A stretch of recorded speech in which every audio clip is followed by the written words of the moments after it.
अगर आप सोनी पर शार्क टैंक इंडिया देखते हैं तो आप अमन गुप्ता को तो जानते ही होंगे, जो कि बोट के को फाउंडर और सीएमओ है। बोट 2015 में शुरू हुई थी और आज ये एक 1500 करोड़ की कंपनी बन चुकी है।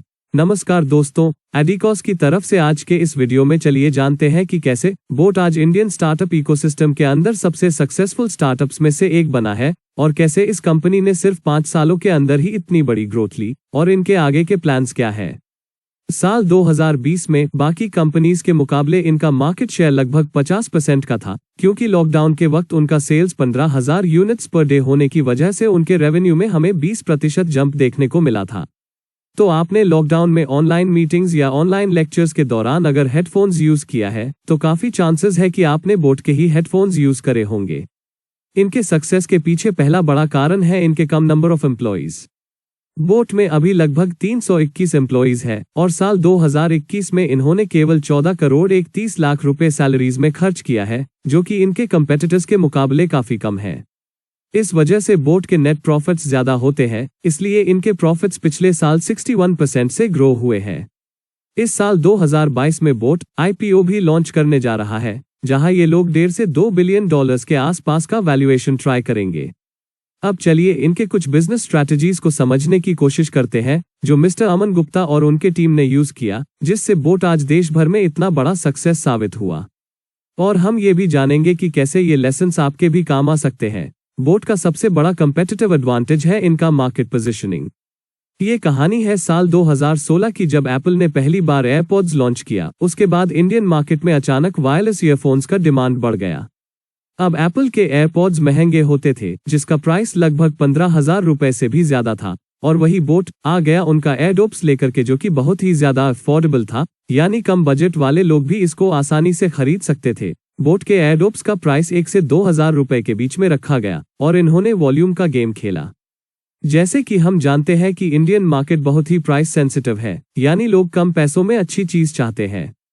तो बोट ने इसी नीड को फुलफिल किया और इस मार्केट को पूरी तरह से पकड़ लिया।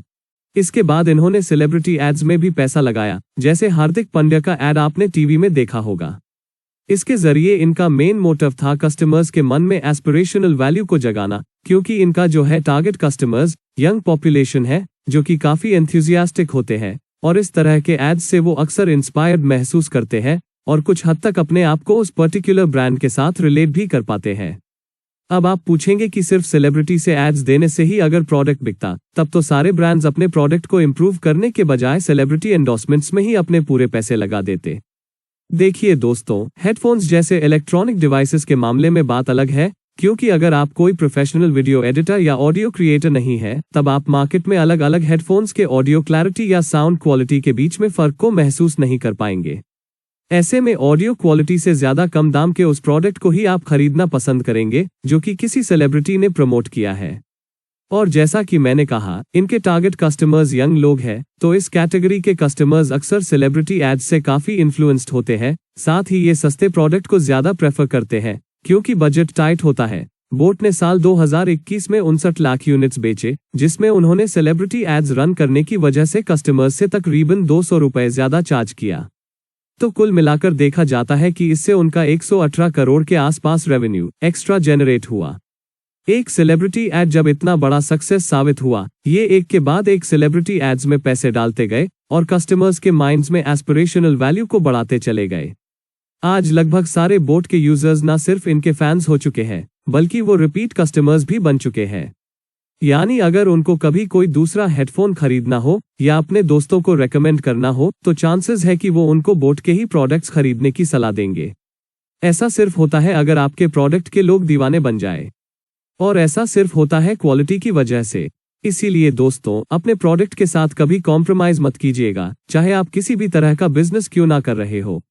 नहीं तो आपका रेप्यूटेशन बनने से पहले ही बिगड़ जाएगा। बोट ने अभी हाल ही में कुछ प्रोडक्ट्स के प्राइसेस को थोड़ा बढ़ाना शुरू किया है, ताकि वो अफोर्डेबल रेंज के अलावा इसके ऊपरी कैटेगरी के कस्टमर्स को भी माल बेच सके, जो कि है सब प्रीमियम से प्रीमियम रेंज के कस्टमर्स।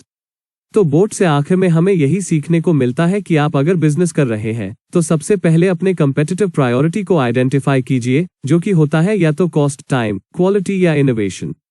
इसका मतलब अगर आपका प्रोडक्ट इनोवेटिव नहीं है, मतलब कोई नया तरीके का प्रोडक्ट नहीं है, तो कंपटीशन को ठोकने के लिए या तो आपको कस्टमर को माल बाकियों से सस्ता बेचना पड़ेगा, या आपका क्वालिटी दूसरों से बेहतर होना होगा, या फिर कस्टमर तक अपने प्रोडक्ट को जल्दी पहुंचाकर आपको उसका टाइम बचाना होगा।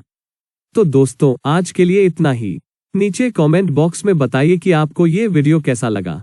एडिकॉस का यूट्यूब चैनल सब्सक्राइब करके अपने दोस्तों से भी करवाने के लिए और adicos.com से अपने पसंदीदा clothing and fashion products order करने के लिए आपका बहुत बहुत धन्यवाद।